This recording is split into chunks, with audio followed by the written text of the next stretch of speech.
Have you ever been so inspired by a character in a movie or TV show that it shaped your life in some way? And have you ever thought about how much preparation and craft it took for the actor or actress that played that character to connect with and move you? There is a lot of inspiration and technique we can draw from the craft of acting to lead teams in any sector and make our work much more engaging and enchanting. In this episode, Sam and I dig into his journey and lessons learned as a stage and voice actor and his current work as a podcast producer and consultant. We discuss what engages an audience, parallels between the craft of acting and leadership, and reflect on lessons from the world of acting that we can apply to leading any team. We also talk about taking risks and walking on the knife's edge, meaning how for something to really engage and connect with people, it has to have the potential to fail. That is true about leadership, innovation, or any other creative pursuit. I had a wonderful time speaking and learning from Sam and hope you enjoyed this conversation as much as I did. Sam, welcome to Making Business Art. It is Thank you so great. much for having Yeah, it's me. great to have you on. So, Sam, I know that you help professionals use their voice to cut through the noise and be heard, right? And you've done voice and acting, and you've had this kind of creative career and creative path. Tell us about the beginning of that journey. Like, what inspired you to like go into acting? I think it was stage acting, right? That's where I started. Yeah. Yeah. So why did I want to become a stage actor to begin with? Hmm. Oh, so many reasons. When I was a kid, I wanted to be Indiana Jones. That was a big part of it. Growing up watching movies, I thought that would be really exciting. And at first, I wanted to go into filmmaking, making films. And as a little kid, I would always do that. But really, what got me into theater was my grandmother. Growing up in Northern California, we used to go to the Oregon Shakespeare Festival, which for those who are not in California, it's like right across the Oregon border. Giant festival, huge Elizabethan style stage. And she was a secretary for a rural school in Northern California her whole career. And when she was at that school, they used to go on trips and she used to go up there with her school and she started watching plays and she loved it. She fell in love with it. And when I was about 12, once a year, she would take me up on a trip for a couple days. We'd go there, we'd see about 3 shows, and I got to see live theater, professional, great live theater from like 12 to 16. And I fell in love with it. Loved the experience, loved being an audience member, loved just sitting in the seats, watching a story and being immersed in this thing. And I knew that's what I wanted to be a part of. So yeah, that's how I got into acting. And from there, I went to school for theater. I went to Loyola in Chicago and was involved in the theater scene there. And that's really where I wanted to begin. Wow. So let's just go back to those early days. To we don't always remember details, but we do remember how we feel like, or how something felt like a long time ago, even if the details are gone. What was, I mean, do you remember a time that you were in one of those, theater plays and just like, how did it feel? Like, what was that experience like?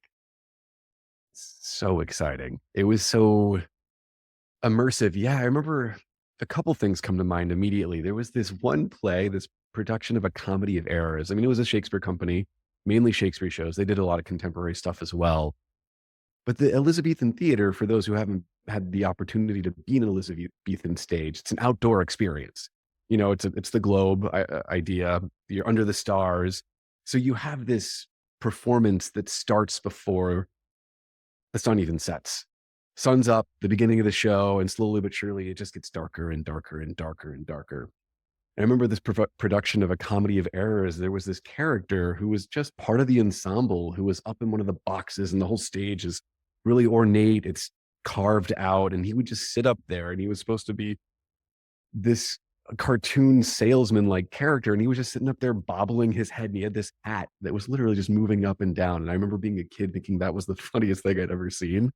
And it was this absurd movement of this inconsequential character, but yet it was captivating. And there'd be action that I'd be watching, and then I would just find my eyes lifting up to this guy up there making this absurd movement, and I would find myself dying with the rest of the audience. So you had this euphoric lift. That's one memory that comes to mind.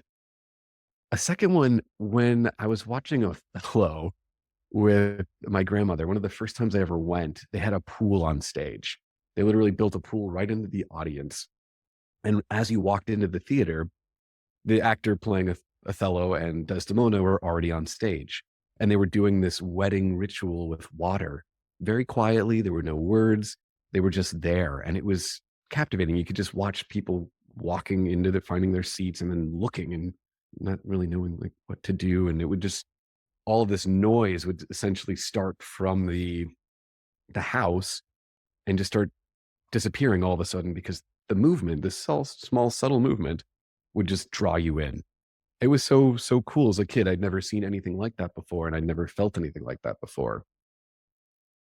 And I feel like there's so many more I could go down, so many little moments of just watching magical, absurd things. I loved it. I just loved it. Loved that feeling of being there also with my grandmother, this person who I love dearly, and just watching this experience and being taken somewhere else. Did she generally grow up with theater, or why did she bring you there? Like, She didn't. She just loved it. She found it later in life. She didn't really grow up, she was my dad's family. My dad's Italian family. She is British and Portuguese, really.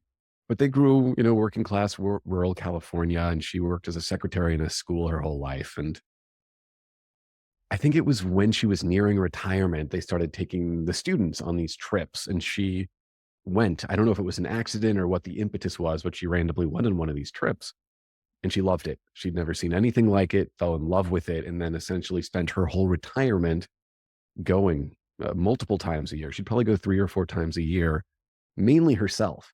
She would just go up there, and it's like a 4-hour drive from where she lived, about six from where I used to live. She'd go up there, stay for a couple days, and come home, do that a couple times, and I'd get to go up once. So I think for her, it was just an opportunity to find the little kid in herself that she had perhaps lost as she would grown older. I asked about that because in us being able to do creative work, the enabling environment is so important. Mm, And even in when we're young, like having people who enable that in us in some way is, can be very influential, or just like a very important part of our journey in some ways. So yeah, I just wanted to hear more about that. absolutely. I was So very lucky. from Yeah, so from there, let's jump forward to when you are in college, and so you apply. Did you apply Yeah, for that I program? didn't really know what I wanted to do outside of theater. I knew that was a big piece of what I wanted to be involved with. So I applied to liberal arts schools and I wanted a big city. I grew up in a small town, so I wanted to go to a bigger city, and Chicago became the one that picked me or worked out the best. So I went to Chicago for theater, and Chicago is a big theater town. It's an improv town. It's got a lot of storefront. It's a great place to be as a young artist. You could do theater anywhere and everywhere. Every corner has a theater. Somebody's doing something. You could do your own thing very easily, rent a space for dirt cheap or do it outside for a next to nothing permit. So it was a great place to be. And I just knew that I wanted to be involved. And then going to Chicago, I would say I got to see a ton of great theater on top of that as well. Like the Steppenwolf was there, which I think I found my freshman or sophomore year. So I started going regularly, buy like cheap student rate tickets to all these big shows that are like the nosebleed seats, but you could still get them last minute and cheap. And that's what I wanted to do. So it was more of Nice. a liberal arts degree with a theater focus. The theater focus. So tell me a little bit more about the learning experience of going through that. What were things that came more naturally to you that you kind of were a little bit easier, but also what were the things that you struggled with a little bit in learning and mastering that art form? What did I struggle with? What came easily? I feel like I struggled being an actor. I I like acting. I loved acting as a kid. I really enjoy the process. I after school went on to do even more acting training. But being an actor, I'm a really heady person. And being an actor is like being an athlete. You are it's not about thinking, it's about being, it's about doing, and it's about living in the moment. And that is a wonderful place to explore, wonderful place to be, but it also can require a lot of sideline time, a lot of waiting. And I'm more of a big picture thinker, so I would say that I struggled with being just an actor which is part of the reason I wanted a liberal arts degree because I wanted a little bit more. I knew that about myself, at least enough going into it. I wanted to explore other things, maybe look at it from a different perspective. Really, I wanted to be part of the artistic process and creating art. Like for going into all of this, I started out as an artist. I wanted to be an artist. I That was my aspiration as a kid. I was like, I don't really know what I like, but I know I like art. I like this feeling. I like this experience. I like all different modalities of art. So how can I explore that? This is the one I'm most interested in at this moment. But what else can I do here? So I'd say that was the struggle. But what I did find is that I could use this skill of acting or theater making and apply it to any number of things. And it's really about, you were saying this when we opened, it's about building a frame. It's about building the frame a frame of context around what you're doing. So if you can find the right frame, sometimes the story can tell itself. And I found that to be more aligned with me than just being an actor. Where if I think about framing or think about structuring or think about creating this process to walk through, that creates the best experience for me and somebody watching. And I can look at it from other angles. So, yeah, I'd say that actually my big picture thinking, my overthinking at times led me into a broader space within it. Yeah. Now, is that something that you figured out like in your journey through like your undergraduate, or did that kind of evolve later? I think that evolved later. Truthfully, I would not say I was that level headed as an undergraduate, much more of a mess. I think would be a better description of my undergraduate years. But growing into it afterwards and like as I've grown and worked as an actor and done other things since then, like understanding that the big picture thinking that I was being trained in undergrad with the liberal arts degree, with that liberal, broader perspective, really has served me as an individual who now kind of works in that capacity of looking from the outside in. Yeah. Were there topics outside of acting that were, I don't know, like influential for you in that they kind of opened up just new vistas or just kind of changed the way that you thought at the time? Yeah, definitely. I would say philosophy. I was a philosophy major when I started as well, philosophy and theater. And then I kind of dropped it down to minor and then was one class away from finishing and decided in my senior year, like, now I'll just get an elective, do an elective instead. And kind of in retrospect, had wished I'd done an English double major because I took all these English electives and writing and poetry. And so in college, yeah, it was one thing I loved about my liberal arts degree is that I got to explore a lot. And Loyola had a religious requirement as well. And I was raised Catholic, but had really never been a practitioner of the religion, but was still curious about it. So I took all these Eastern religion classes in college that I loved. So just the opportunity to keep looking all across the board, I feel has been helpful. Master, what is the old phrase? Jack of all trades, master of none. But there's a pleasure in also doing that and looking at everything. Yep. Well, there's another phrase to that I forget how it goes. That that's an incomplete statement, and I think it's something like it's better than a master of one, or something to that effect. Yeah. So that's a partial statement that's kicking around the world. That's with a dangling bit that gets ignored. So from there, I understand that what was the next step. So you finished undergraduate, and what was happening in your journey along Yeah, I along your path. graduated in '07, right before the Okay. crash. So I graduated in '07, Good and I timing. started it was really, really rough timing, and then basically went into this huge recession. It was a very interesting time, but I was trying to be an actor in Chicago, a stage actor at the time, and also then make a living supporting myself, trying to survive and eat, and 2008 hit, and it took me a couple years. I don't think then I started working in corporate job in 2009, kind of bounced around just trying to survive. It was a difficult, rough couple years for me that definitely informed where I kind of went after there. And I wanted to keep acting. I was a part of the community. I was doing plays in the city. And for anyone who's ever been a stage actor, it's not a lucrative paycheck. So I was doing a lot of odd jobs around it. Found a corporate job eventually, worked for a corporation. But I knew I needed more training. I knew I needed more experience to be a professional actor. Like people go to Harvard for professional acting, Yale. Again, it's like being an athlete. It's like being an Olympic athlete. So I was looking at all these programs. I've been going to theaters and they're Steppenwolf. I loved the aesthetic that the theater Steppenwolf had. It's a little bit gritty. It's darker. They deal with a darker subject matter sometimes, and at least at that time. And so they had a school and a continued education. It was like a summer long program that they offered. And I was really interested in this program.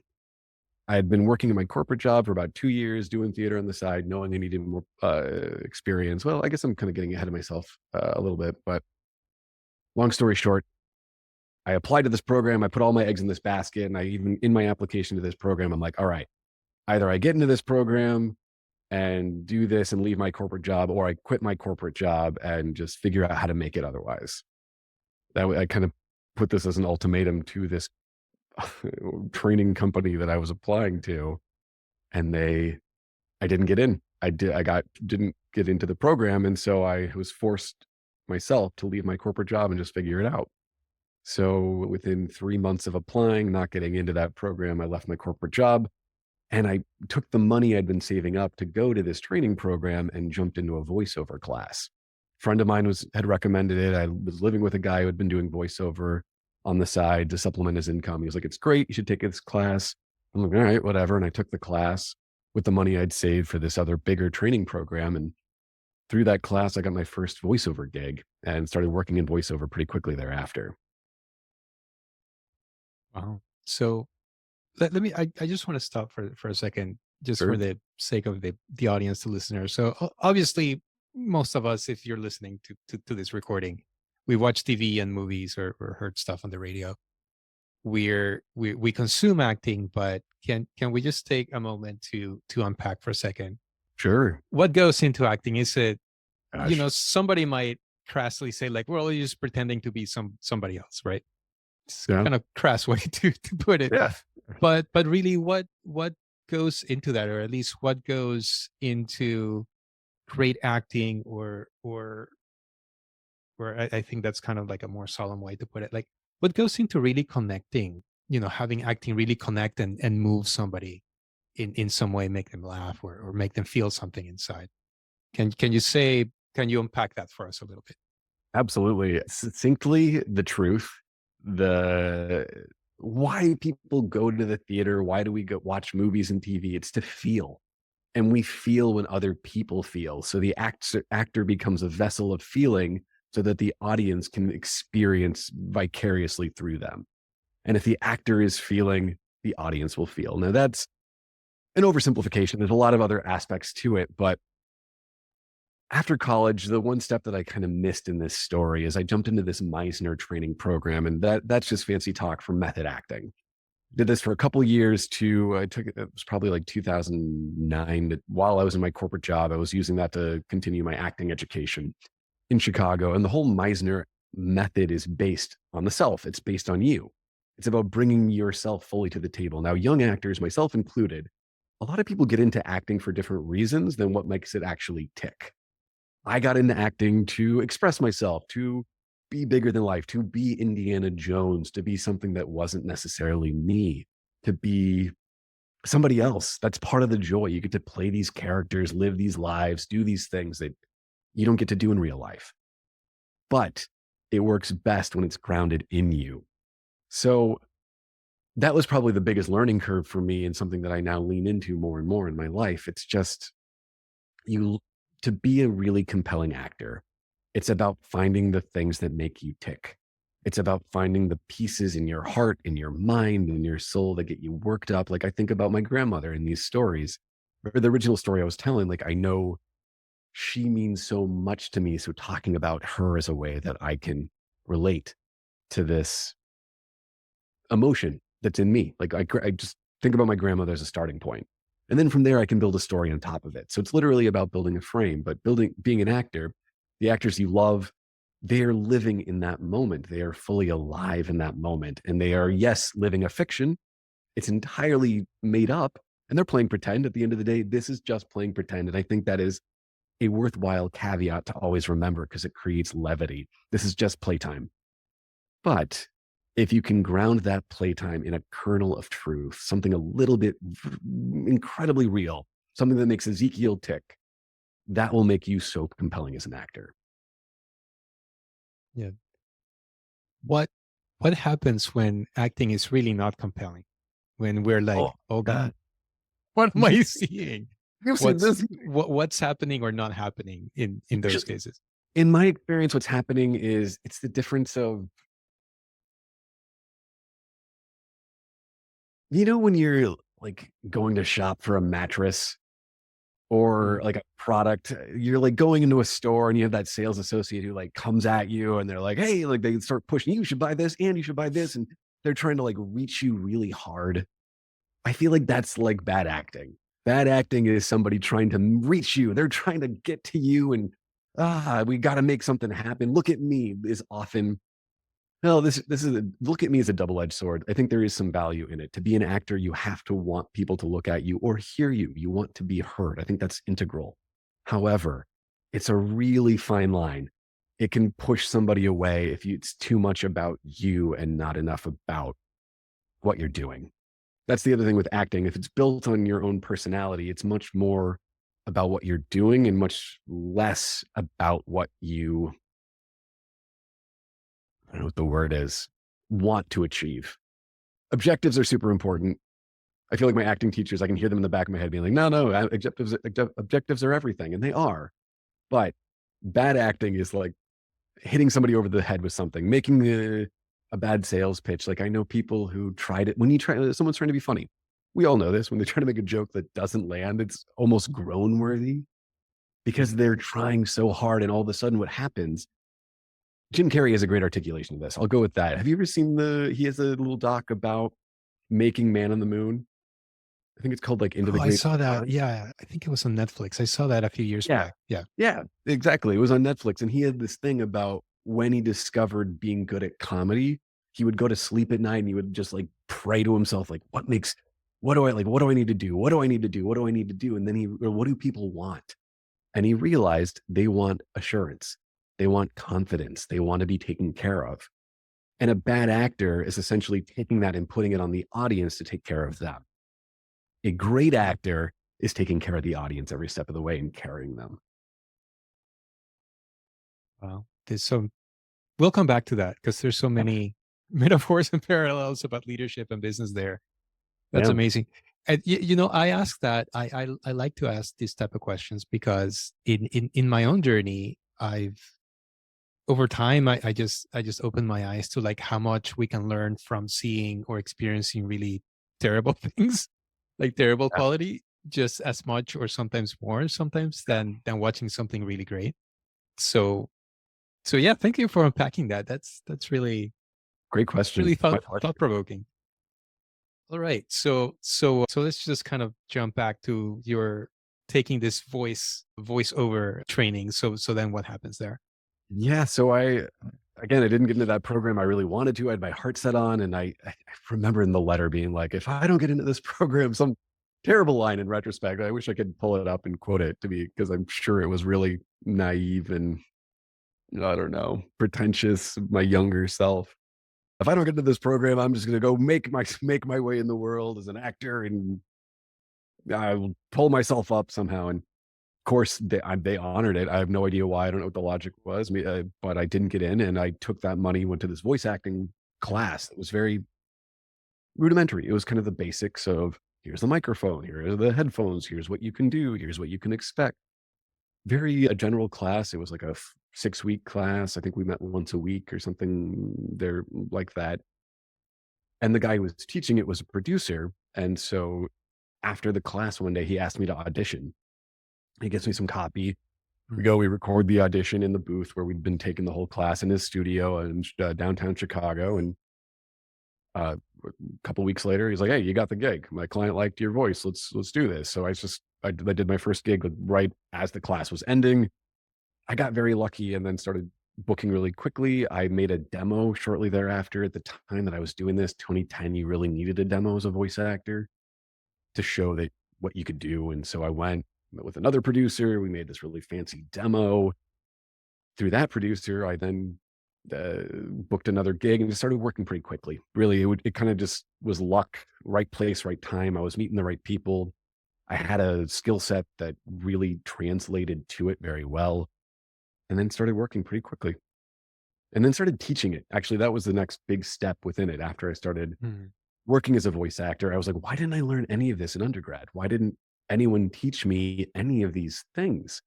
So, yeah, that was something I wanted to do, is then deconstruct and figure out how to do it.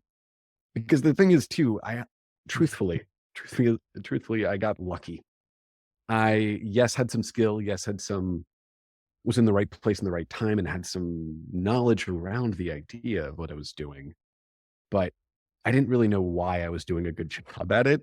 So I couldn't necessarily replicate what I was doing. So from thereafter, I had this little, like many things in life where you have some beginner's luck, kind of like took off and then plummeted really quickly. And then I stopped working pretty quickly thereafter. And I'm like, oh my God, what happened? This was going so well. I booked like 3 gigs right away. Now I have nothing. And so I was trying to teach it as a way to teach myself and deconstruct it and piece together this thing that felt very personal to me. And yeah, so then I spent the next couple of years in Chicago kind of working, both like getting better and then kind of rising slowly from that trough or that fall. Wow. Let me just take a step back to undergrad. So Sure. what why why why this gap, this absence of voice awareness of voice or voice training in like what's your read on that? Was it just a particular program or is that just kind of like a general thing? I think it's a little both. I think it's both that program and a general thing. Mm, I know like Yale, those big acting training programs will generally have like a voiceover class, and speech and diction. We definitely had those classes. So I had mhm, professional voice training, sort of speak, but it was all geared mhm. for the theater. It wasn't anything Got about it. the equipment. It wasn't anything about the industry. It wasn't working with commercial copy, which is a beast unto itself because that's really much more about selling and advertising. So it's written for a very specific way. So it didn't translate.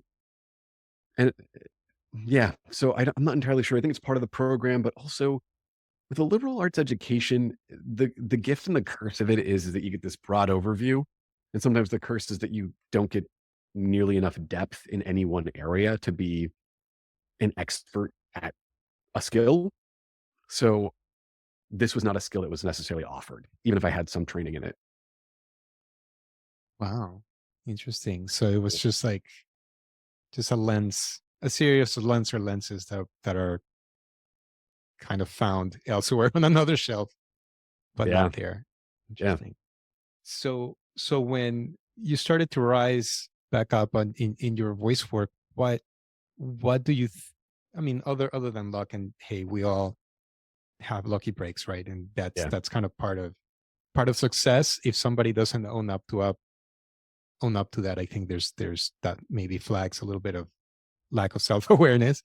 So luck aside, what do you think you learned or you figured out that was part of the toolkit or what helped you start to creep back up? Practice, I literally was reading out loud every single day. I was like 15, 20. I started out 15, 20 minutes, then do a half hour, then like an hour. I would just pick up a book. I literally used to put corks in my mouth to work on my diction. I'm a fast talker. I'm sure you can tell that by now. There's a lot of reasons why I'm a fast talker, but sometimes in the voiceover world, if I'm reading especially commercial copy, that can be a hindrance instead of a gift. There are places now I Mm, know when and where to use it, but there are also times where it's entirely inappropriate and I have to work on that. So I would listen to myself. I auditioned a ton. And at that time, voiceover was kind of blowing up in that there were new places where you could audition. There was like voices.com and voice 123 were pretty new to the scene. And these are just, I have some thoughts on those institutions themselves, but they are, for those listening who might not know, they're corralling places for, they're a marketplace for voice actors and commercial agencies or somebody looking for a voice actor. And it kind of cuts out the middleman of removing an agency, which I did. I did work with an agent eventually. I've worked with a number of agents throughout my time, but the benefit of working on a platform like that for me early on, I didn't book anything through voices.com or Voice 123, but there are thousands upon thousands of opportunities to audition there. And I would go and I would audition once a day, at least, if not more. Did that for a couple months. Like you have to pay for a membership, which also I don't fully agree with. You're paying before you get any opportunity or any work. But that practice was integral, that trying. And then also what I was doing was learning how to self record. And I'd record myself, listen to the playback and be like, "Oh my god, I hate this. Why am I so bad at this? This is terrible." My ears were much more developed than my voice, so I could at least tell that something was wrong, and I'd go back to the drawing board and I'd try it again. Like, "Okay, this is better." So I would spend hours on like a 15-second audition, a 30-second audition. It was probably torture. It was probably masochistic if I really am being honest about it, but I did eventually start developing a pedagogy and just a framework for myself for how to do it, how to bring copy to life through trial and error. Yeah. I think in today's kind of self-help media, business help, business advice, the I guess the importance of those drills and that practice is sometimes missing, right? Mm, There's a lot of like rah rah, you can do it, but yeah, even in the work that I do, right? Like part of what we're trying to leave behind is the message of the importance of like practicing and drilling, because like after being through a workshop or something, you're not obviously gonna, be you an know, expert. be a master Yeah. at the toolkit, right? That whatever toolkit it is that you're. So that's a great reminder Yeah. to just the drills, the practice, the push-ups, as I like to call Yeah. it, just Yeah. Yeah. generalize to everything. Great. So let's fast forward to today, because then I do want to get into some reflection with you. So you've done the acting, you did the voiceover, and by the way, listeners, I'm gonna shamelessly pander to my guest right now. You do have a great voice, which I've already said Oh, to thank you you. offline, A lot of and work, a lot even of in training. some audiobook services, unfortunately, there's some people, God bless them, they're making a living, hopefully, but you don't necessarily want to have them in your ear for 10 hours or 15 hours. It's a challenging experience. But Yeah. in your case, I guess you are blessed with like a nice voice. I think it's very listenable. So Thank you. um I just wish you would read some of the books that I listen. Tell me the titles. We'll start working on that for you, Ezekiel. Send them over. I'll Yes. personally record you some. I get Reach out to to more. My wife, loves one of the perks. She actually told me to tell you this too. She's like, Yeah. "Remember to tell." Every night I still read out loud to her because it helps her fall asleep at night, so I get a little practice in, and she loves it. She's like, it's one of the perks of living with Wait, me, I guess. is that a compliment, or you're putting her asleep? Is that like great? I know, I question how good. It's all good, but yeah, I think it's I just bring it up. There's something about recognizing our gifts and leaning into them, right? And sometimes we don't do that. So Yeah. that's another lesson there to reflect and think about. So anyway, pandering over. Let's talk about present day. How are you applying these different skills to what you're doing, and what is it that you're doing? Just tell us more about that.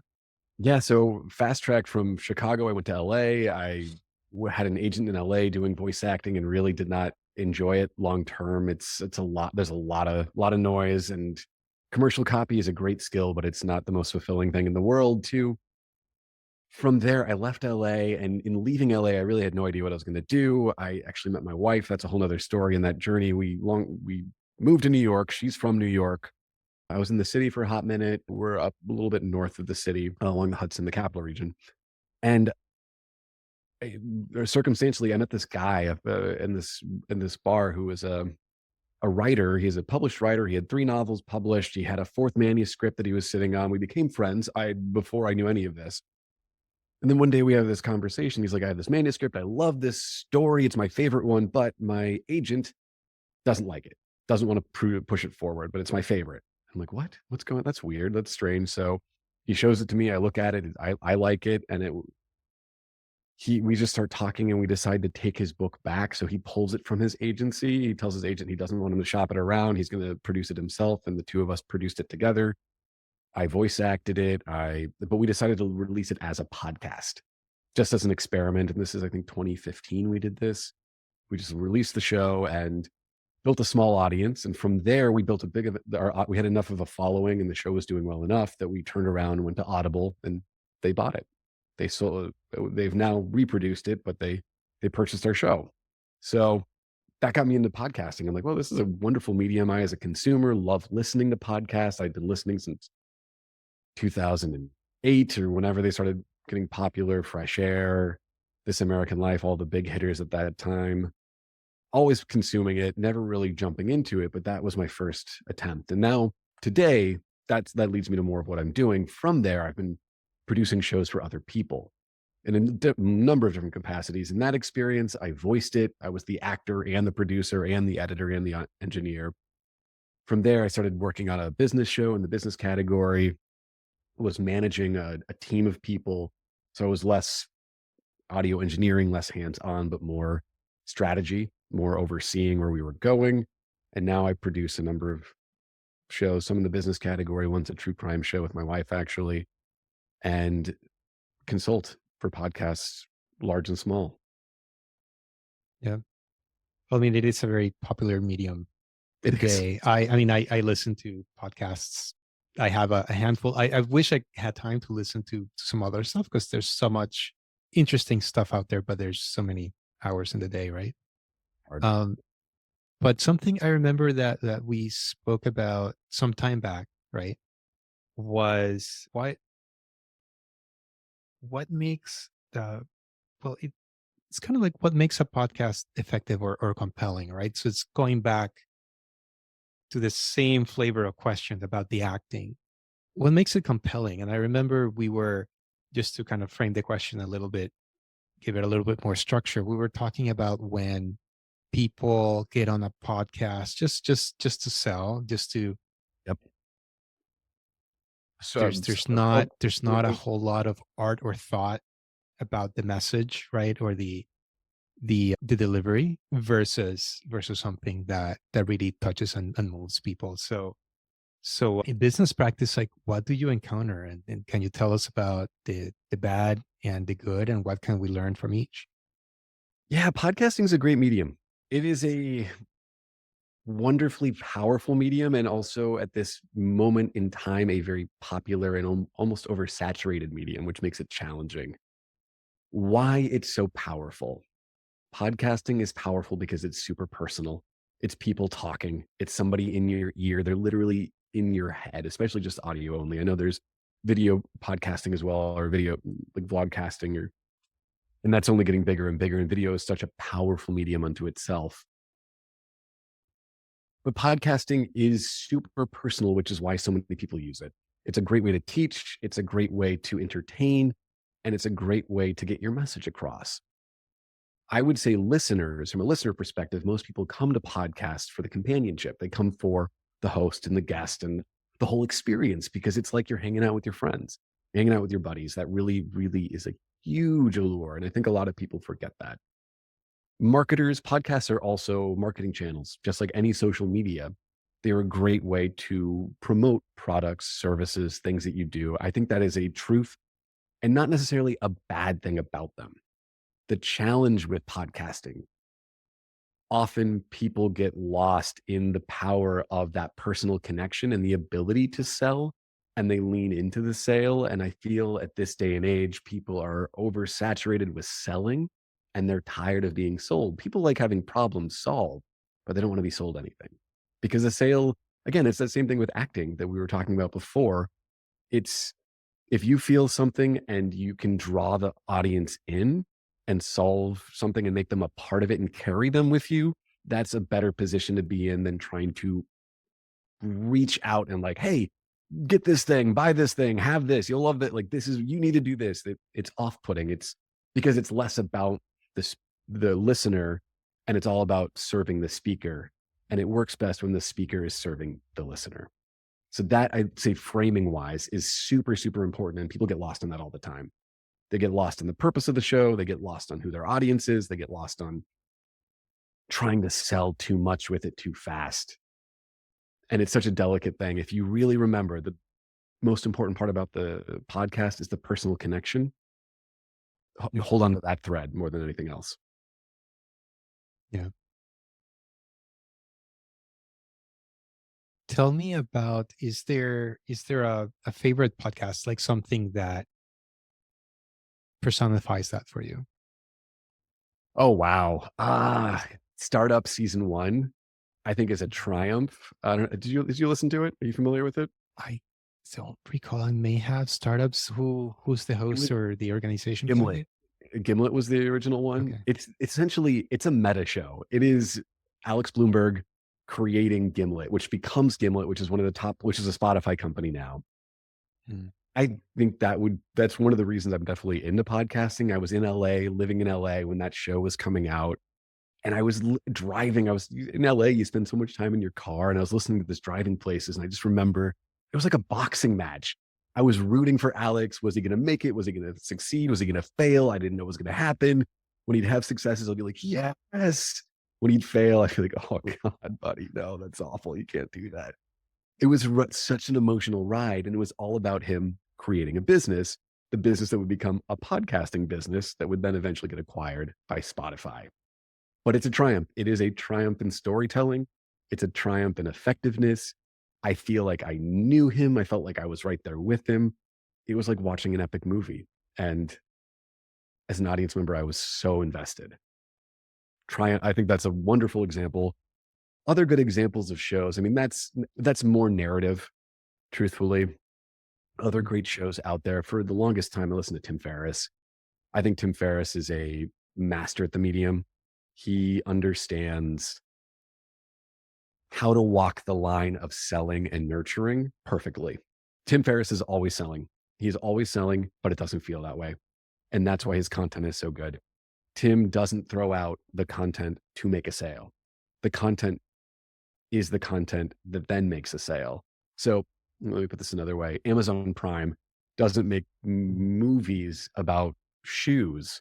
They make movies that then reflect back to Amazon where people go and buy shoes or whatever product they want to buy. I think that's a great content strategy. And Tim really does that so well. Wow. Well, I'm gonna put you at the spot here a little bit. Feel free to pass, but is there a particular show or instance that you remember was just very moving, that like that kind of did that From the examples from I Tim just Ferriss? Yeah. Oh yeah, from Tim Ferriss. I mean, a couple examples come to mind. One is Mhm. he had child's sexual trauma that Oh yeah. he has to that episode is it's very heavy and it's but he goes there and he almost didn't release it. And it's I remember I was listening to that show. I could tell you exactly where I was when I heard it. I could tell you the exact moment because I felt for him. And that's powerful storytelling. And more than powerful storytelling, it's a powerful personal experience. But again, it's going back to his truth and then the listener's truth, and it's connecting both. And that's incredibly powerful. Yeah. Yeah, I do listen to Tim, and my impression, I mean, it's only an impression, but I do have the impression that he is very honest. Yeah. Like even from his background about being this person who optimizes health and like everything else, he's very nitpicky, right? That's kind of the persona that he's built, being very nitpicky, very particular, very thoughtful and deliberate about his choices and what he does and how he does it. So there is that kind of sense of trust and honesty that gets built to the audience, right? Like I feel that, right? So when even if you recommend something, I'm more likely to believe that than from another source, right? Yeah. So yeah, he's built a lot of credibility, at least with me and probably many other people over the course of different things that he's done as an author and podcaster and other things. Absolutely. Great. So the theme of the podcast, going back to the name, is making business art, right? And we're having this conversation. I obviously we spent a while listening to the story of your upbringing and education and how you've been shaped because you came up through like an arts education, pretty Yep. much. Very much. Yeah. Um, and now you're doing creative work. So, I'm trying to work out is how do we make business art? So how do Mhm. we pull some science? It's very important to have science, but these Absolutely. techniques, these tools from the world of art that are time tested, right? There's the first traces of humanity literally are is art, right? Like paintings on a cave from however many thousand years ago. The scientists keep finding like older and older cave paintings, and so it's proven, right? It's good art in good hands of good craft people. It does move us. It moves us inside, and I notice, as you have been pointing out, that we are for us to kind of be moved physically into action, we first have to be moved internally, right? Hmm. So we're moved emotionally, and then the action follows, Yeah. right? And that's kind of what you were what you were unpacking about Tim Ferriss is you kind of feel this the selling without selling because you're very moved, and then And you're then, a customer, right? yeah. So let's talk about that for a bit here. What, from what I just thoughts from what I was just saying, like what aspects of art and pulling from your own training and your experience and anything else that you enjoy that you might label art in some way, what could make it into the world of business to make business more compelling for people in the business, and then for obviously the people who are served by a business. I'm just curious if you have any thoughts or reactions that bubble up for you. Oh, so many. Meaning is the first thing that comes to mind. Hmm. I did this today, or at least the last 2 years. I've been doing some contract work for a liberal arts college in upstate New York, directing some plays for them in radio. I did a couple of radio projects for them. I'm in a play, and I was doing this production of The Importance of Being Earnest, this Oscar Wilde play, this bear of a play for them last year. And what this detail came out, I had these two students who were working as dramaturgs, doing some research about like the context, the history of the play, and Oxford became this question mark that we were like, what's the deal with Oxford? Why is Oxford so important? And when they started giving me the history of Oxford, it became apparent that artisans were actually one of the first majors. I don't think they called it majors then, but it was, this might need to be fact checked, but this was my understanding of it. And I was like, it was like artistry, religion, and I can't remember the third, were like the first three schools at Oxford in like the 1200s. That blew my mind. I couldn't believe. I was like, why would art be the first educational system? That seems counterintuitive. I feel like it would be science or health or something along those lines. But where I came to, and this is me speculating, is that it's what to do with the stuff. What do we do with the raw materials? How do we make these raw materials into something more profound? How do we move these raw materials? How do we create more from what we have? I think that's where the idea of like the artisan and artistry came from. I thought that was really compelling, learning that detail personally. And from a business perspective, the more I've like moved towards the business side of things and having to operate, we live in a business world. The marketplace, I'd say, is one of the strongest forces that we all are beholden to. It makes me think of like Monet, even Van Gogh a little bit. I had the lucky fortune a number of years ago. I kind of bummed around Europe for a short bit and saw Monet's water lilies. Have you ever had the pleasure of seeing this? Mm, It's no, I don't think so. I didn't even really know. I stumbled upon it. It was, and my friend, I don't speak French, so my French pronunciation is terrible. L'Orangerie, I think that's the name of it. Was like the orange facility that the French king used to have. That's where they turned it into an art museum. And I went downstairs first, L'Orangerie, and your audience will probably correct me on Well, if this. any Parisians listen to this, they'll Yeah, probably please, reach out to you and correct you. please do, please. It was I'm just beautiful. kidding. The museum is awesome. Yeah, please help me. I really need help when Right. it comes to French pronunciation.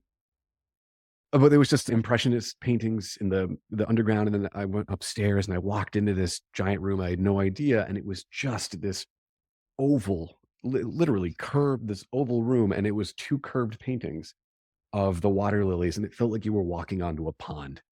And I Mhm. couldn't believe it. It was so immersive that I felt like I was on this impressionistic pond. It was so real. That's good art. Like, that is the feeling that is trying to be created, and art is a communication tool as well. It is a way to reach person to person. Businesses could leverage that by solving real problems and connecting to real needs. And if you remember that the audience, the listener is the person, the consumer, which that language gets so tricky so fast because then they just become these mouths that are taking things in. But if it becomes a feeling oriented approach, I think it'll be more human and also more effective. Yeah. Dave Ramsey is another one that comes to mind in terms of a business podcast. He has like one of the top 10, makes billions of dollars, huge show. And his whole show is helping people make money. But he's a servant. He is serving people, make it, and he's helping people feel good deliberately through the structure of his storytelling, his positioning to make this emotional response with his audience member as he helps people get out of debt. It's simple. It is still selling. It's still very business oriented, but yet it's a feeling oriented business show. Yeah. So this is a good segue to kind of I want to go back to the thread and pull on the thread that we spoke about previously of good versus bad acting, right? And Mm. let's see if we can like Right. Too. Yeah. do a superimposition of that and use that as a metaphor in business to understand Mhm. how to achieve that emotional, powerful connection with the people that we're serving, and then also hopefully with our employees, right? Because Yeah. I think great art can't really come from people who are just miserable, right? You have to be in a good state or in a Yeah. certain state of some Yeah. kind to Yeah. produce for great art to come out of us. So let's dig into that. So let's revisit the good versus bad actor and how do we use that metaphor to think about business. Mhm. I mean, we've all had bad bosses, right? We know the Yeah. difference between a terrible boss and a great boss. And I think of some of the best bosses I've had and the worst bosses I've had side by side. And what the best leadership that I've seen, it's not coercion, it's not force, it's compulsion.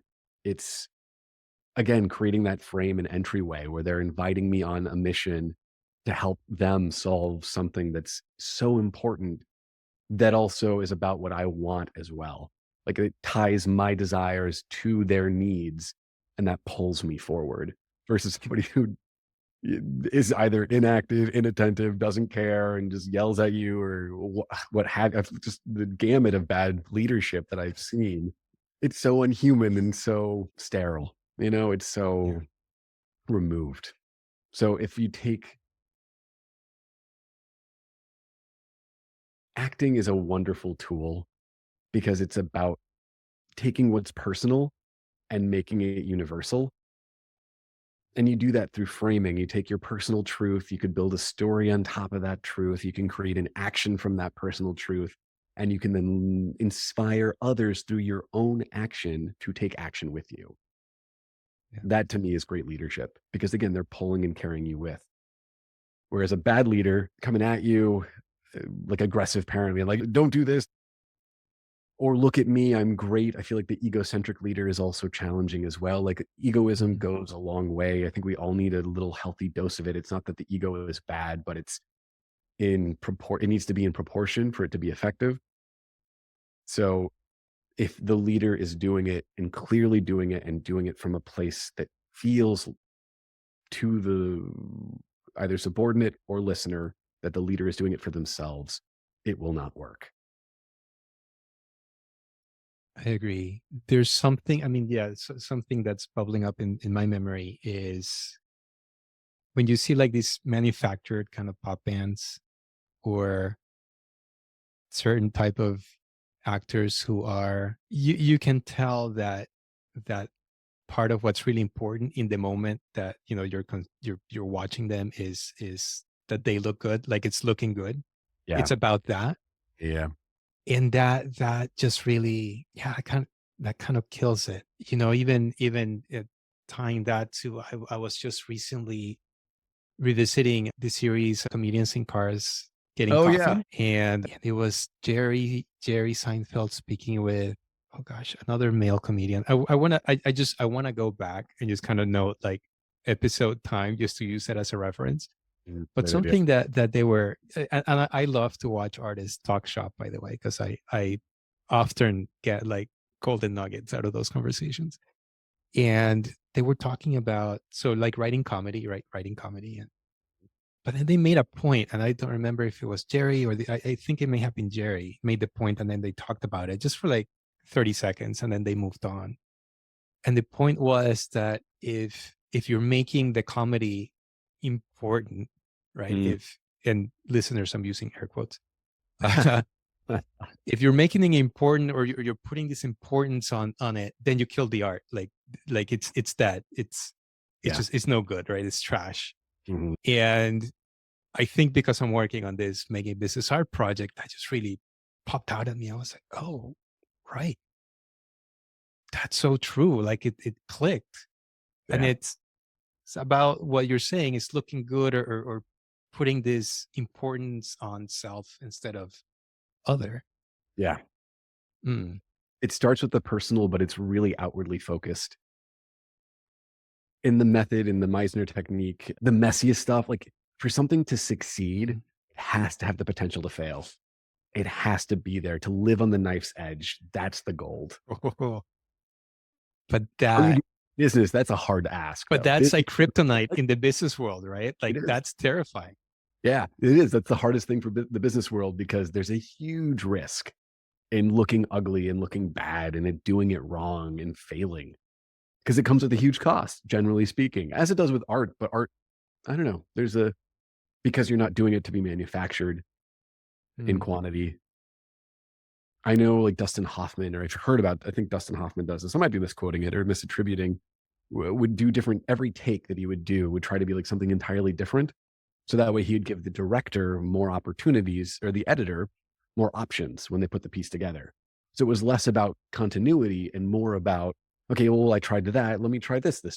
Okay, let's try this. Let's try this. So that way you can give this myriad of choices when the person who's putting the whole thing together can pick their favorite choice or the one that fits best with the story. I know with film, some actors might argue otherwise. Continuity is such a big part of it, especially for like the technical aspect. But the gold, like I saw Philip Seymour Hoffman speak when I was in Chicago once, and he was awesome. So cool. I loved him as an actor so much because he's always so messy. He's never the most handsome looking guy. He was never the most put together. He's often a mess. He's often gross, or not gross. I wouldn't describe him as gross, but he's not afraid to share those gross parts of himself. And if you can tap into that and then make it about somebody else too, like that's the other piece of great acting is you start with the personal, like that's just the kernel. That's where the story begins. But everything you're doing needs to be about the person you're playing with, the person you're talking to, the person you're in the scene with. And if you can tie it all to them and make it all about them, the audience will be with you every step of the way. yeah. I'm not familiar with the back end of the movie business, obviously, but what something I at least interpret or pull out, whether it be right or not, is from your story about Robert De Niro. Wait, I no, Oh, Philip Seymour Hoffman no, or no, before oh, that, Dustin Hoffman. I'm sorry. Yeah. Dustin Hoffman. Yes, Yeah. we still love you, Robert, but yes, Dustin Hoffman is that that's the way I interpret that. I might be off, but that just shows a spirit in service of making this bigger project great. So it's not Mm, about me and my art, and I just did yeah. this scene, and how dare you, correct me or don't Yeah. like what I did. And it's more about, hey, I'm being generous, right? I'm giving, I'm trying to create choices Yeah. in service of making The best this story. project the best as possible, right? Yeah. Yeah, I it's a think great point. with Philip Seymour Hoffman, what I'm picking up on and this is actually this also tracks to personal work I've been doing is it's just really embracing that darker corners of Yeah. ourselves and being comfortable with that because that that gives us there's a freedom in that, right? Yeah. And it's Yeah. just it's freedom. Like we're not hiding. Once we stop hiding, it's just here I am with messy hair or whatever, and it is what it is. And And you give other people license to do the same. Like, that's the joy of watching somebody do that, to be like, "Oh, wow, I felt that way before. I've looked like that before. I've been that way before."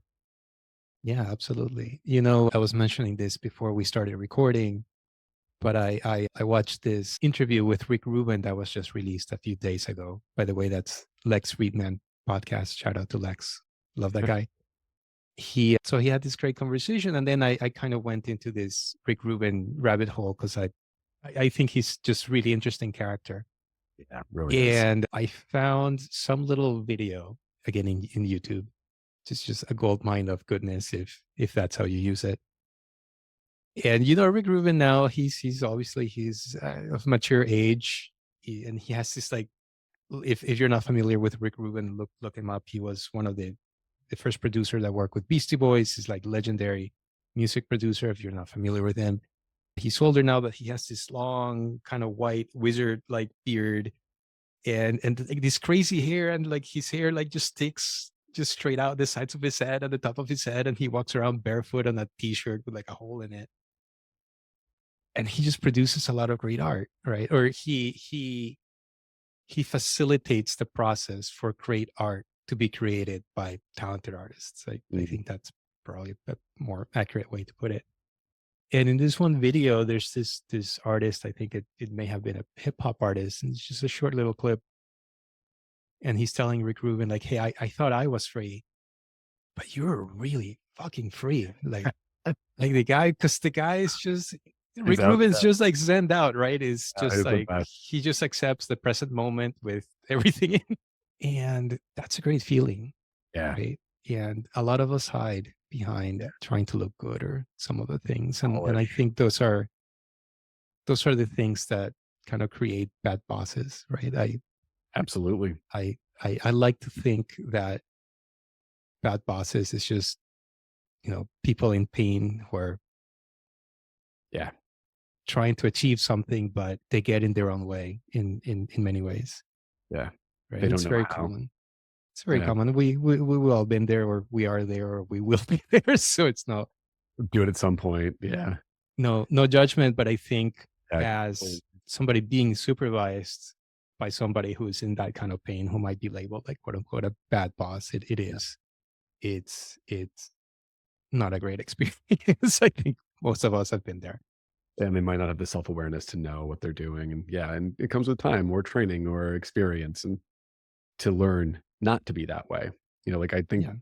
some of the leadership skills that I've learned have been making mistakes as a leader. Like that's also part of it too. And in Western culture, we don't really have space for the blemishes, the messes, the in our Instagram influencer led, polished culture where everyone somehow has a six pack and just or a 4-hour work week, not to not to rat on Tim Ferriss. I know he'd probably rat on himself making fun of that title, but like I feel like that is such a common trope more and more now. I think people are desperate for a little bit of the real goes a long way. Just being a mess, being a total mess. T-Bone Burnett. Do you know T-Bone Burnett too?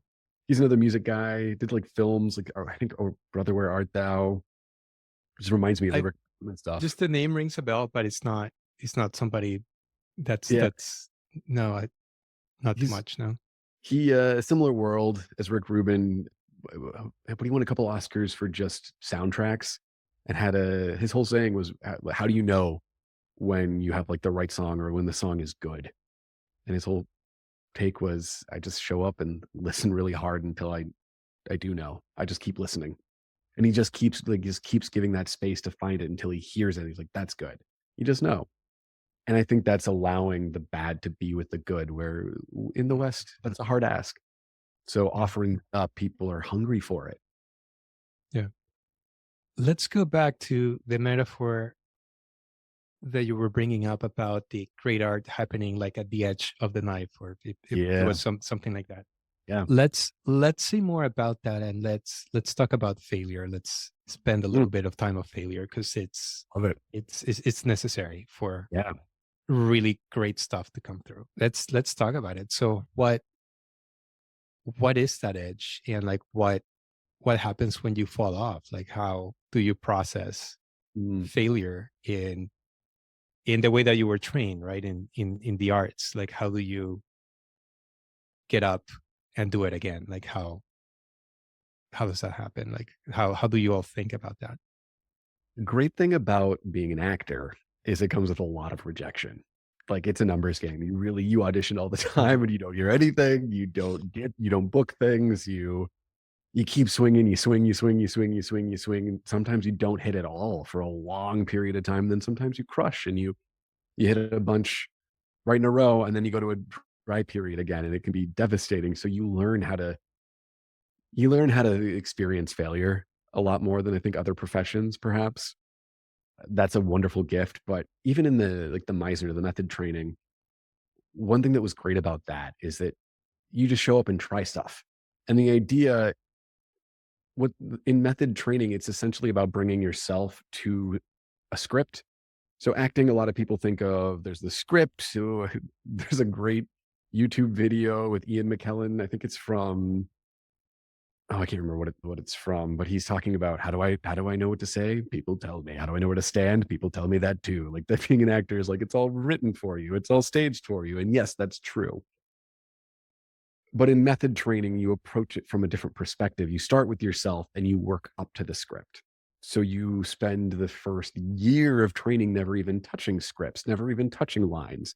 It's just about you trying stuff with other people. So you build little like stories for yourself. You come into the room, you try it with a partner, you try to do a scene and it fails. Or it succeeds. And when it succeeds, it feels like flying. So you kind of get this immediate feedback because you're doing it in front of people. That's another benefit of doing anything live.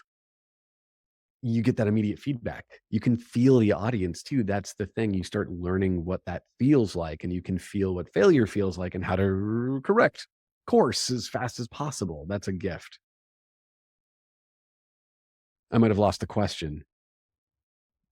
We're just reflecting on how to process failure, how failure is processed in pockets of the art world, right? Or Mm, in particularly your pocket, which is acting and voice, yeah. and how do we pull that over to the world of, and then thinking about pulling it over to the world of business Yeah. in something that I convey in my workshops is like embracing the shitty first draft. Yeah. The That's best. from the world of writing. In Yeah. fact, Anne Lamotte's has this celebrated Yeah. book, Bird by Bird. I love She it. has an entire chapter, I think it's chapter 7, and it's like shitty first draft.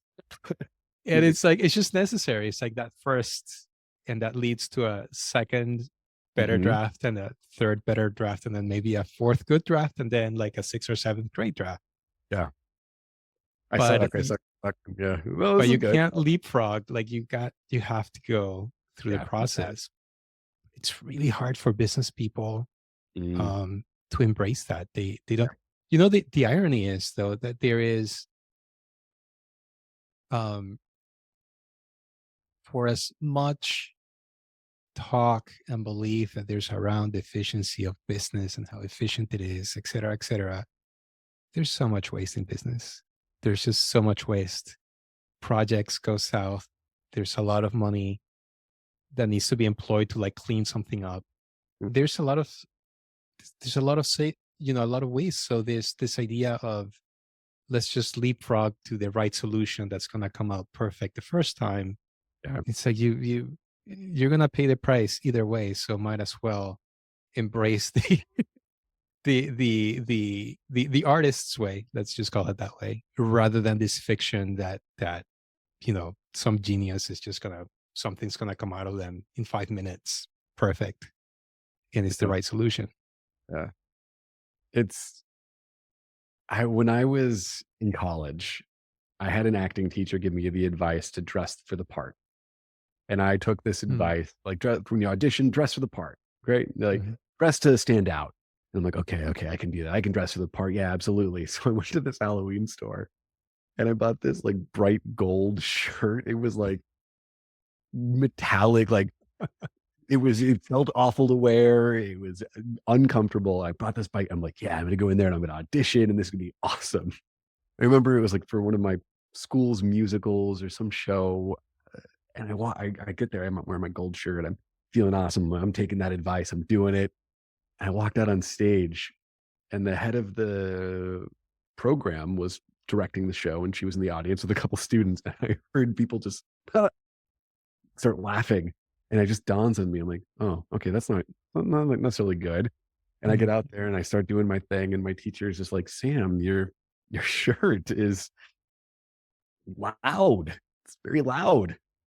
And like, okay, thank you. And I knew it was happening. I knew I had done the totally wrong thing. Mhm.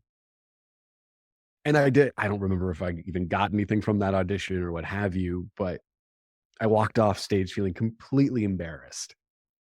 And now I love this fact that I've done that because that gave me the opportunity to try something that I'll probably hopefully never do again. You never know. There's still time. Maybe I'll try it. Let's see what happens when I pull out my gold shirt.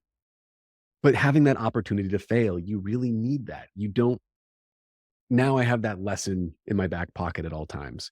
But looking like a fool, also, people love that. People love it when you look foolish. And it comes with a risk, and then sometimes it won't work, but you need that to get there. So if businesses could integrate a period, an incubation period, a padding into all things for that failure, because things are going to fail. That's the truth of the matter. Things will fail, whether we intend it or not. And if we're willing to try and try faster and try sooner and do it as aggressively as possible, you get the feedback faster, which is why you learn faster when you're doing things live. And if you could add that live element into business strategy, business product development, into business marketing, like always have an area to try things out, you might see better results faster. I'm saying this also partially for myself because I know I don't like to do that. I don't like to look bad. It's not that I want to wear that gold shirt. I want to do the right thing all the time, but my go-to is to protect myself. So Yeah, it's something I nobody carry does. forward. Yeah. The only people that kind of do, and I'm very curious to speak with comedians, are Yeah, I just said. comedians, because Uh-huh. my gosh, that is the most brutal craft Yeah. I think there is.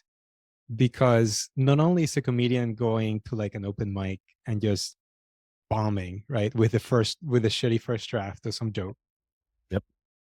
but there's an added layer of pain to that, which is social rejection, right? Because we humans, we really like to belong, and to be rejected by people, it's brutal for most of us, right? That's why I think public speaking is like feared even above death, according to, I think it was some Harvard study, because of social rejection. So having the intestinal fortitude to go to an open mic and just bomb, and then come back and do it Try again it. and do it again and do it again Yeah. until you have something funny that works. I can't think of any other craft that's as brutal as that. And I'm very curious to talk to some comedians. You're writing in front of people live. Yeah. Yeah, definitely. That's just I I have enormous respect for people who can do that and do it well. It's so cool. Or just for people who do it at all. Even if you do it at all and somebody sucks, it's still, I tip my hat to that person, because Try it to it yeah. it takes a lot of courage. Yeah. Um, so Yeah. I'm also curious to ask you about, we're gonna still simmer on failure for a little bit longer. In your own coaching, like in working with in podcasting, has that come up with clients? And have you found some ways to comfort or to help clients in some respect that's worked or been effective, or maybe Dealing not, dealing with their own failures. helping them overcome the perfectionism, the fear of failure, dealing with a failure, so forth, like anything in that spectrum. It's hard. It's slow going. Like as you said, no one likes to fail. It's uncomfortable.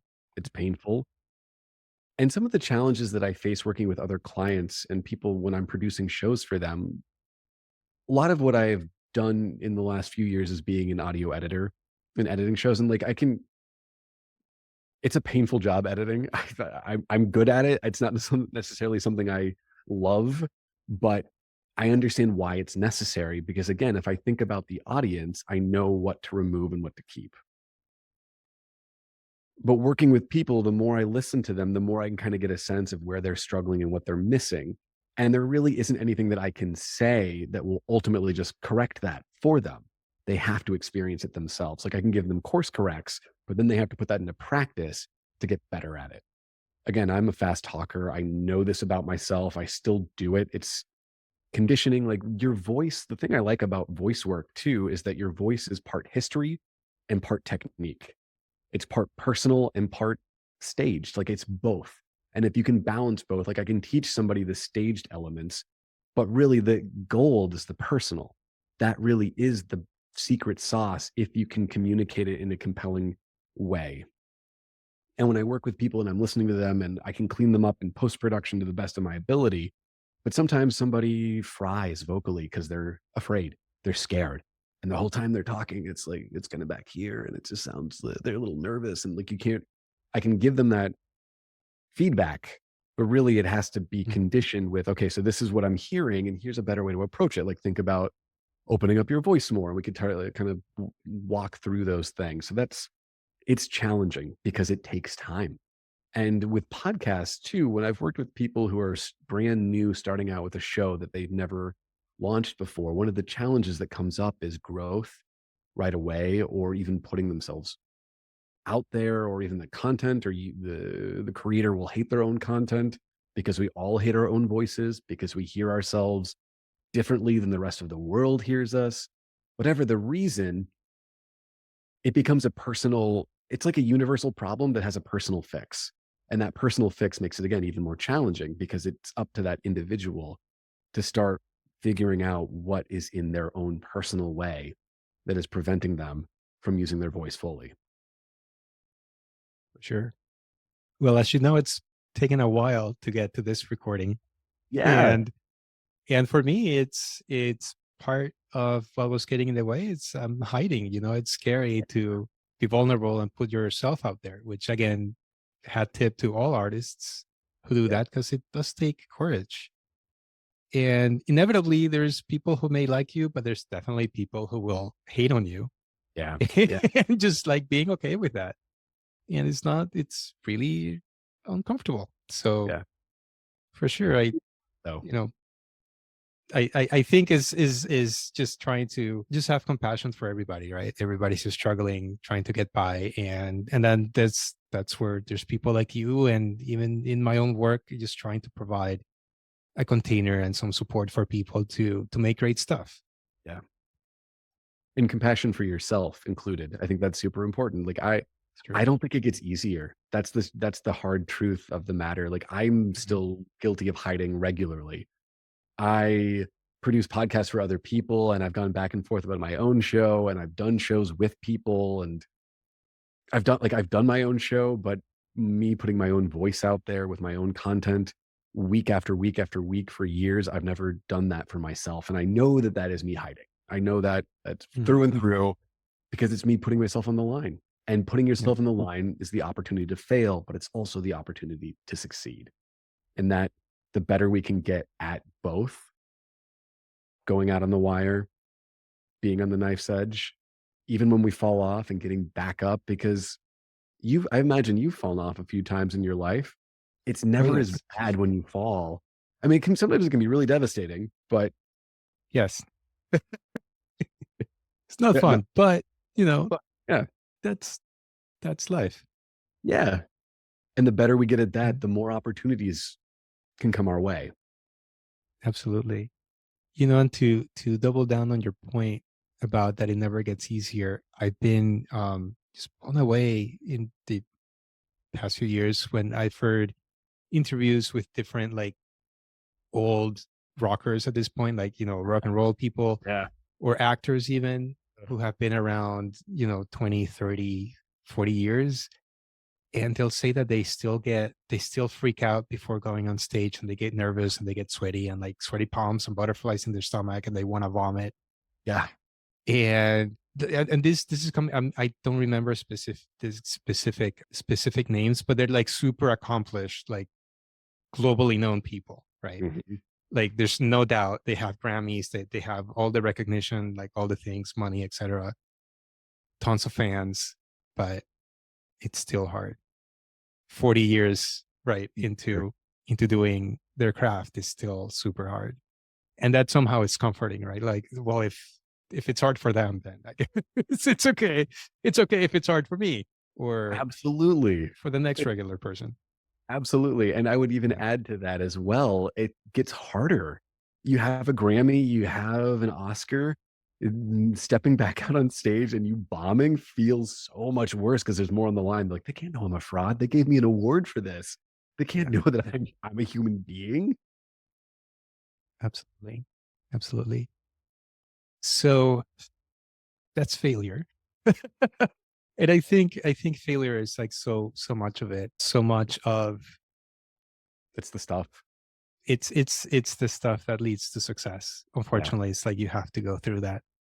Somebody else was just making a point, a colleague 2 3 days ago, just making the point of like that's how nature works, right? Nature just creates a ton of seeds, a ton of babies, a ton of just ton of things, and then most of it doesn't work out, and then a few do, and they go on Oh, I love and that. and they're successful, right?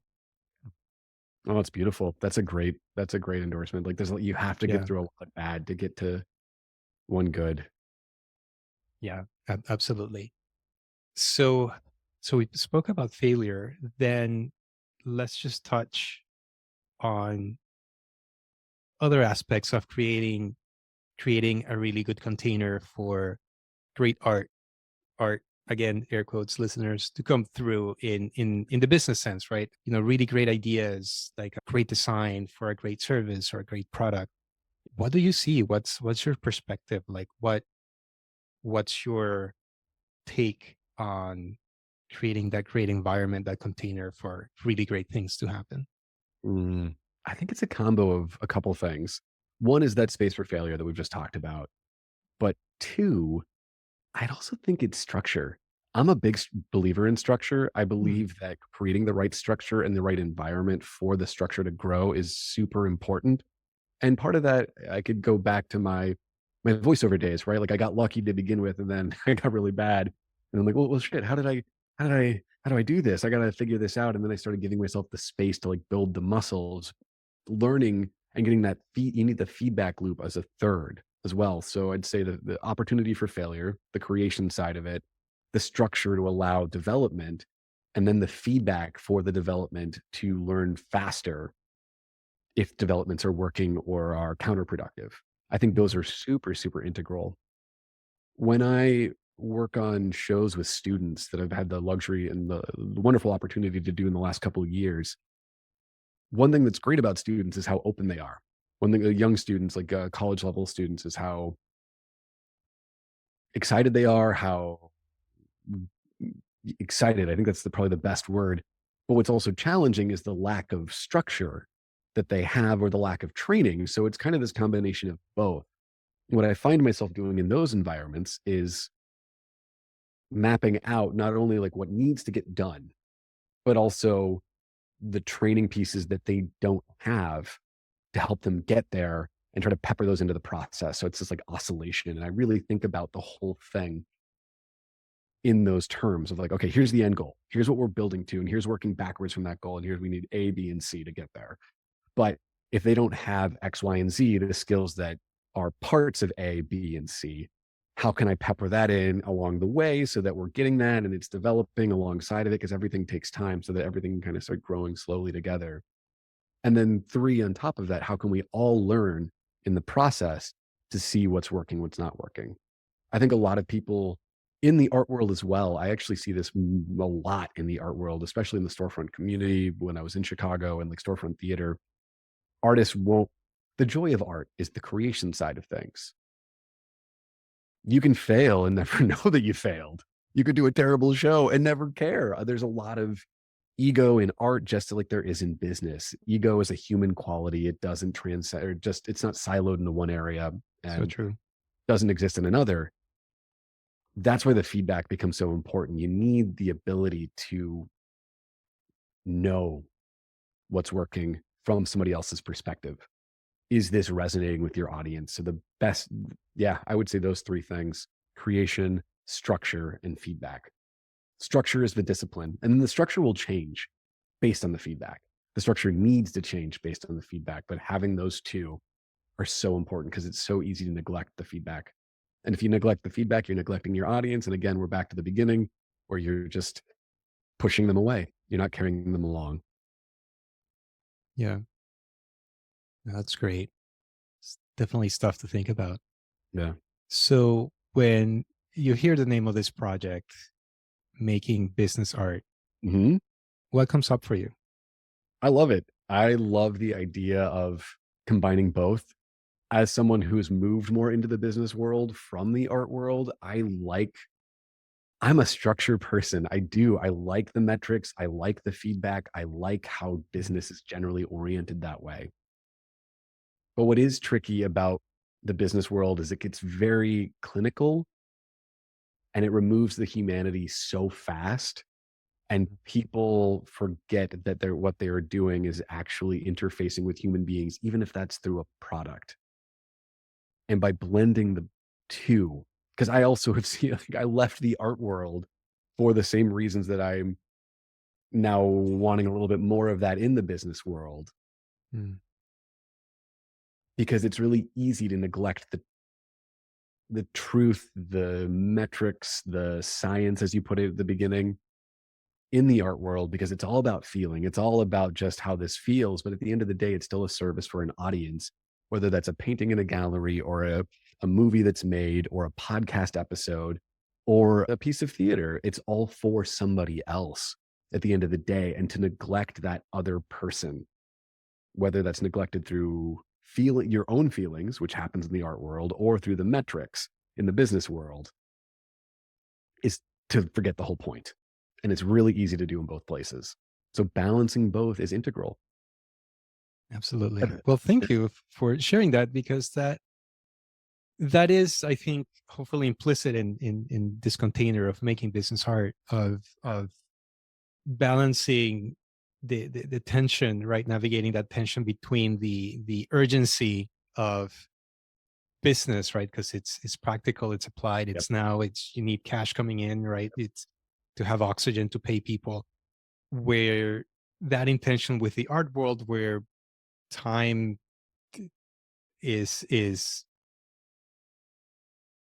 the relationship to time can be different, right? You need time to allow like good art to come through. And I mean, there's obviously time in art has many different flavors. If you're in music or if you're producing something, I mean, I'm not trying to paint that with a single brush, but there is that really interesting tension, right? And then bringing in some science to understand, well, how do people really work? Yeah, And this triangle, and kind of trying to operate in the middle of that in some effective way. absolutely. Out of curiosity, so I'm very curious, and I'm Mhm. very curious about what other people are curious about. So I'm curious about anything that you are curious about exploring. Are you curious about anything lately that you want to share, that you want to explore? Yeah, I mean, we talked about this a little bit offline. If you wanna go there, I'm happy to. The psychedelics community, I'm very curious about where this is going. I Sure. find the little I've learned about it has helped me frame and also understand the bigger picture of the world we live in. Like, Michael Pollan has a couple great books I would recommend on it for anyone who's interested in learning just about what's happening in the psychedelics world. He has this great essay from a number of years ago in the book, This Is Your Mind on Plants, about opium and growing poppies and growing flowers and kind of like the government overlap with that as well. It's fascinating, Mhm. the implications of it. What I love about it is it's an opportunity. It's this substance that unto itself, it's kind of got this artistic feel to it and quality to it. And I think that's why a lot of artists have used it for a very long time or been drawn to it. But on the other hand, it's also now being embraced by science. And we see these reputable institutions like NYU, Johns Hopkins jumping into the mix.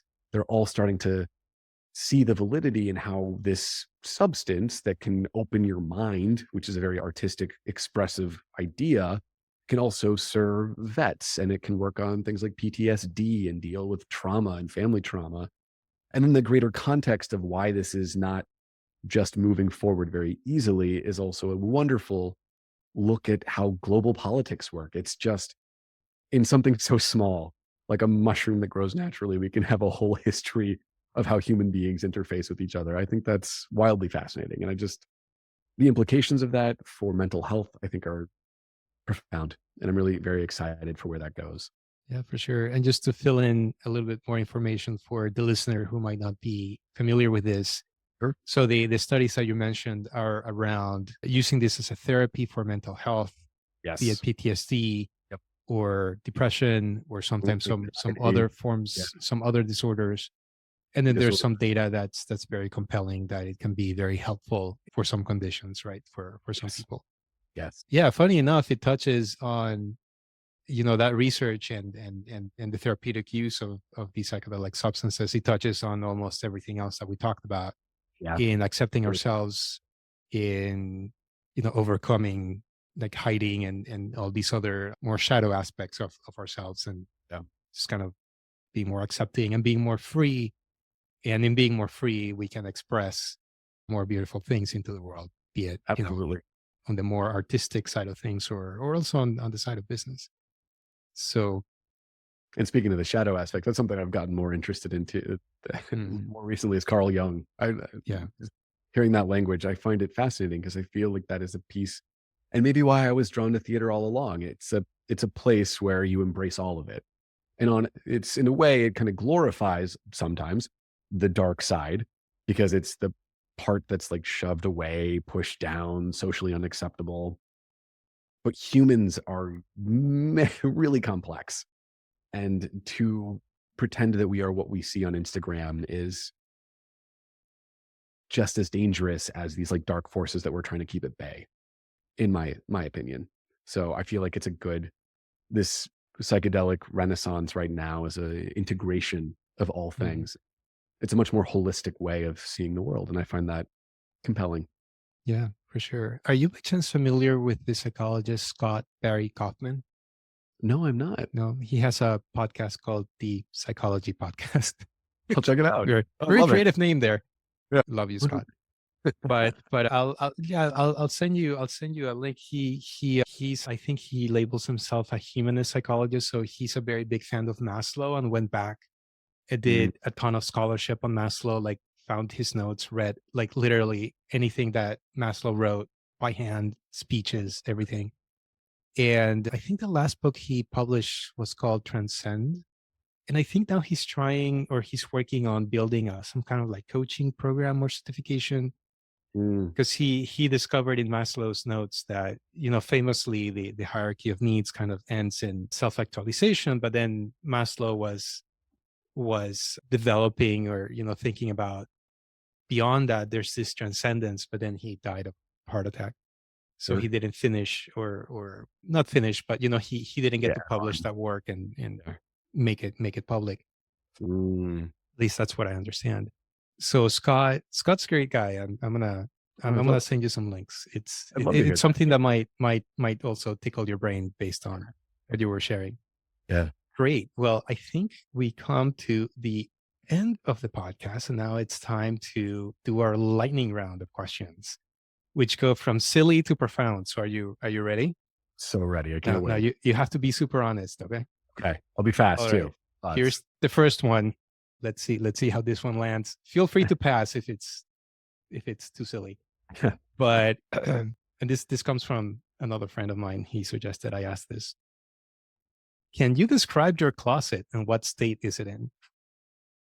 Can I describe my closet? I don't really have a closet at this time. My wife and I have like a tiny little room that's that's her closet essentially.